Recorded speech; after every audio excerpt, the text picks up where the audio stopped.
Buenas tardes a todos.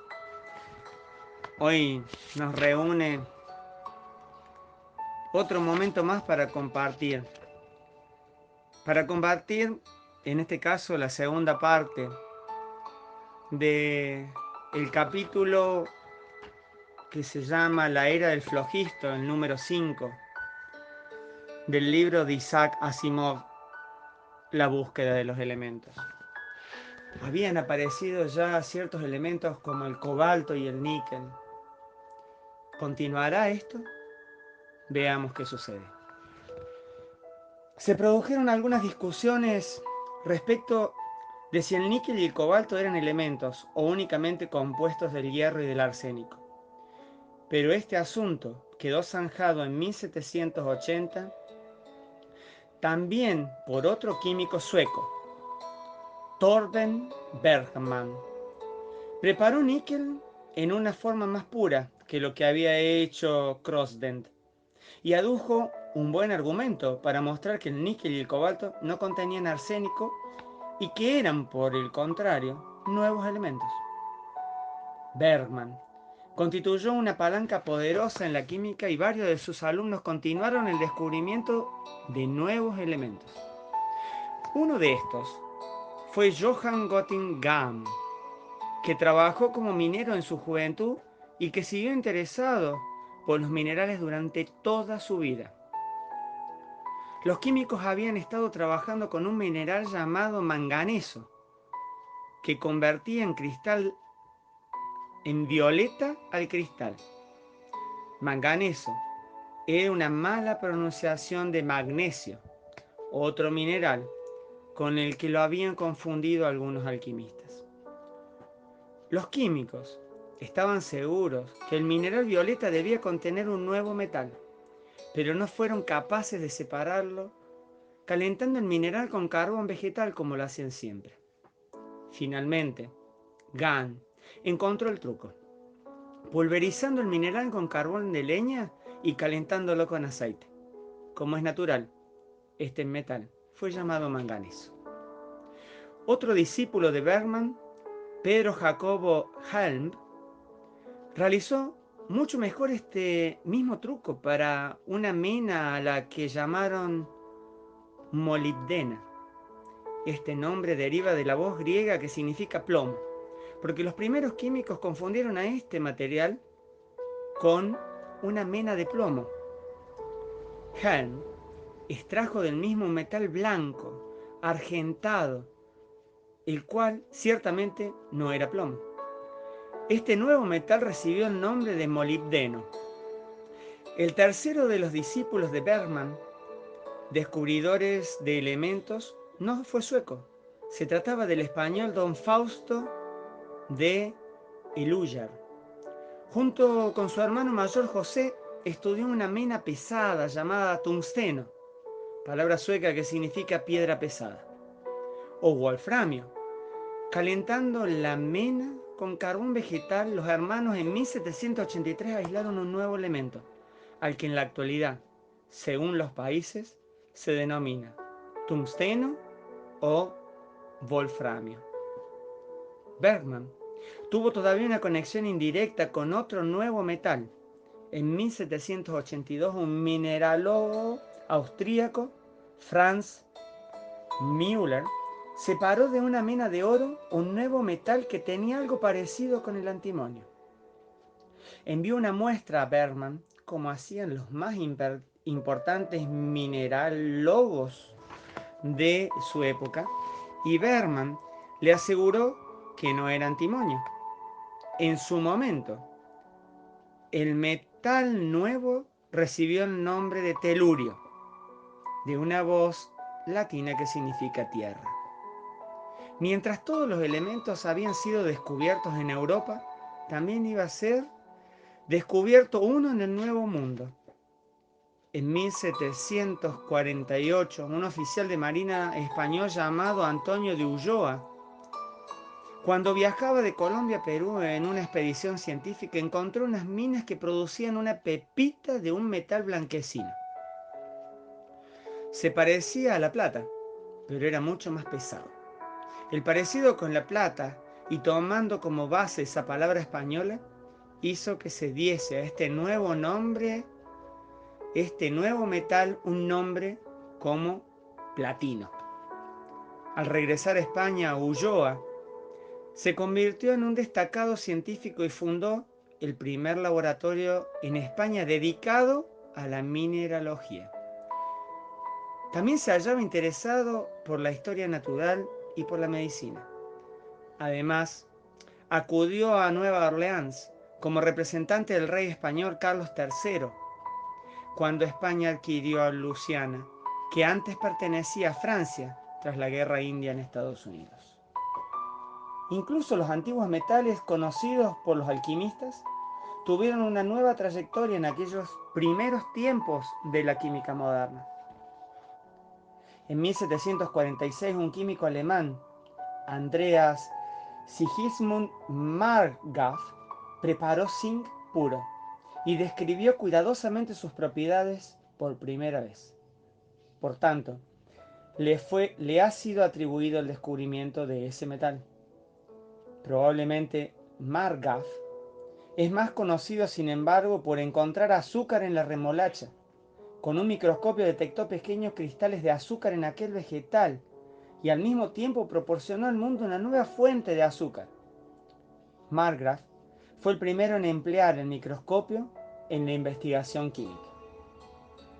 Lo que Marggraf había hecho con el zinc lo realizó un químico francés, Claude François Gaufrey, con el antiguo metal del bismuto.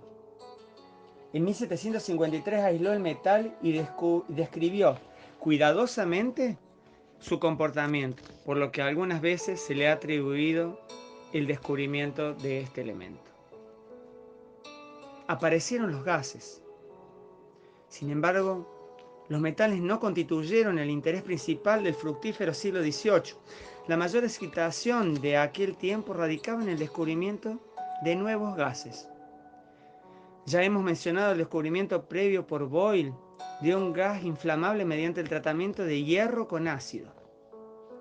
El hombre que llegaría a aislar ese gas, hidrógeno, fue el pintoresco químico inglés Henry Cavendish. Cavendish fue una de las personas más raras de la historia de la ciencia. Era un excéntrico que casi llegaba a la locura. Su único interés en la vida era la ciencia. Vivía solo, no podía soportar el hablar a más de una persona a la vez. E incluso ni esto lo soportaba demasiado. Nunca se casó ni llegó a mirar a una mujer. Cuando alguna de sus criadas llegaba a insinuarse, era despedida en el acto. Se construyó una escalera privada en su casa para no encontrarse con nadie, por casualidad, mientras iba o venía. Incluso insistió en morir a solas.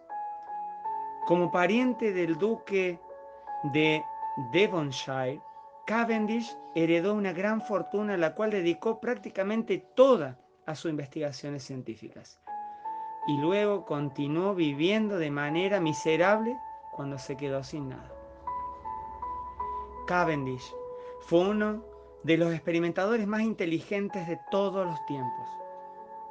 Es especialmente célebre por haber llevado a cabo una delicada medición de la atracción de la gravedad con pequeñas bolas de plomo que le permitieron calcular la masa de nuestro planeta. Fue también el primer hombre que pesó la Tierra. En 1776 Cavendish obtuvo un gas, el mismo que Boyle, por la acción del ácido clorhídrico sobre el hierro y también al tratar otros diversos minerales con ácidos. En cada caso, el gas era extremadamente ligero, mucho más que el mismo aire, y ardía con rapidez con una delgada llama azul. Cavendish estaba seguro de que todos los ejemplos eran del mismo gas.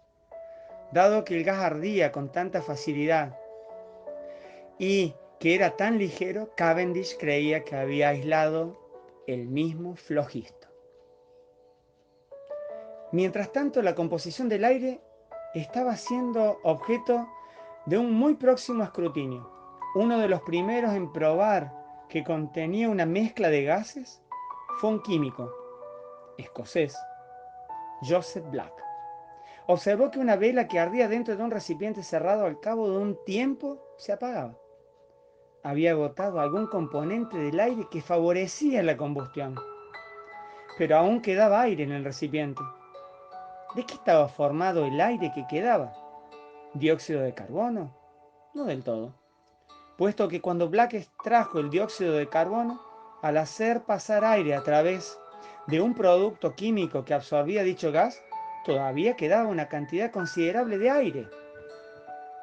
Black sugirió a uno de sus discípulos, Daniel Rutherford, quien, digamos, de pasada, era tío de Walter Scott, que investiga hacia aquel asunto. Rutherford realizó varios experimentos. Vio que si se introducía un ratón dentro de una cámara cerrada, pronto se moría, aparentemente tras haber gastado algún componente gaseoso vital. Los ratones no podían sobrevivir en el aire restante, aunque se hubiese extraído de él el dióxido de carbono. ¿Qué era aquel resto del aire que mataba a los ratones y que apagaba las velas? Rutherford trató de explicarlo mediante la teoría del flogisto. Creía que el aire que en algo ardía o en un ratón respiraba se quemaba, se llenaba de flogisto. Cuando el aire se encontraba plenamente flogistizado, es decir, tenía todo el flogisto que podía contener, nada ardía o vivía en él. El aire flogistizado que Rutherford preparó era naturalmente nitrógeno, con traza de los gases más raros del aire. Por tanto, puede ser considerado el descubridor del nitrógeno, aunque no supo de qué gas se trataba. Un descubrimiento aún más excitante fue el realizado por un ministro inglés unitario llamado Joseph Priestley, que vivió entre 1733 y 1804. Priestley llegó a interesarse por la ciencia después de conocer a un científico norteamericano y hombre de Estado, Benjamin Franklin, precisamente en el año 1766. La iglesia de Priestley se encontraba cerca de una fábrica de cerveza. Este establecimiento le dio una oportunidad de estudiar gases, puesto que la fermentación de la malta producía burbujas de gas en enorme cantidad. En primer lugar, probó el gas para ver si podía permitir la combustión. Descubrió que no era así. Quemó a fuego lento astillas de madera. El gas demostró ser dióxido de carbono. Priestley lo disolvió en agua y comprobó que formaba agua burbujeante, que resultaba ácida y agradable de beber. En otras palabras, debemos dar gracias a Priestley de la invención del agua de soda. Su descubrimiento mayor derivó de algunos experimentos con mercurio. Priestley comenzó a calentar mercurio con la luz solar concentrada a través de una gran lupa. El calor determinaba que la brillante superficie del mercurio quedase revestida de una capa de polvo rojizo. Quitó el polvo y lo calentó en un tubo de ensayo. El polvo se evaporó en dos gases diferentes. Uno de esos vapores se condensó luego en gotitas de mercurio. Era simplemente el mercurio original separado del gas que se había convertido en un polvo rojo. ¿Qué era, pues, el otro gas que había salido de aquel polvo? Priestley recogió dicho gas en una jarra e hizo pruebas con unos trozos de madera calentados a fuego lento. El gas hizo arder aquellos ennegrecidos trozos de madera con una llama viva. Además, la vela encendida ardía brillantemente en él, y los ratones colocados en aquel gas se volvían muy activos. Priestley inhaló un poco de ese gas y declaró que le hacía sentir muy ligero y cómodo. Tras pensar en todo esto, en los términos de la teoría del flogisto, Priestley decidió que el gas era aire desflogistizado, es decir, aire al que se le hubiese quitado el flogisto. Naturalmente, aquel gas no era otra cosa que el oxígeno puro. Por desgracia, los estudios de Priestley fueron interrumpidos por la Revolución Francesa de 1789. Era abiertamente simpatizante de la revolución y esto constituía una actitud impopular en Inglaterra, que pronto entraría en guerra con el gobierno revolucionario francés. En 1791, una turba de encolerizados ingleses quemó hasta los cimientos la casa de Priestley en Birmingham. Consiguió escapar a Londres y más tarde a Estados Unidos, donde había sido invitado por su antiguo amigo Benjamin Franklin. Priestley vivió en Pensilvania los 10 últimos años restantes de su vida. Priestley, Rutherford, Cavendish, por así decirlo, dejaron flotando el asunto de la composición del aire como el asunto que podía como contrapartida de la teoría del flogisto y dejaron abierta la posibilidad de que el aire fuese una sustancia simple, que cambiaba sus propiedades solo cuando era flogistizado o desflogistizado. Reservaremos para el capítulo próximo los descubrimientos de los gases que forman el aire. Espero haberlos entretenido con la lectura de esta parte del capítulo. Que Dios los bendiga y que estén sanos ustedes y su familia. Un gran abrazo.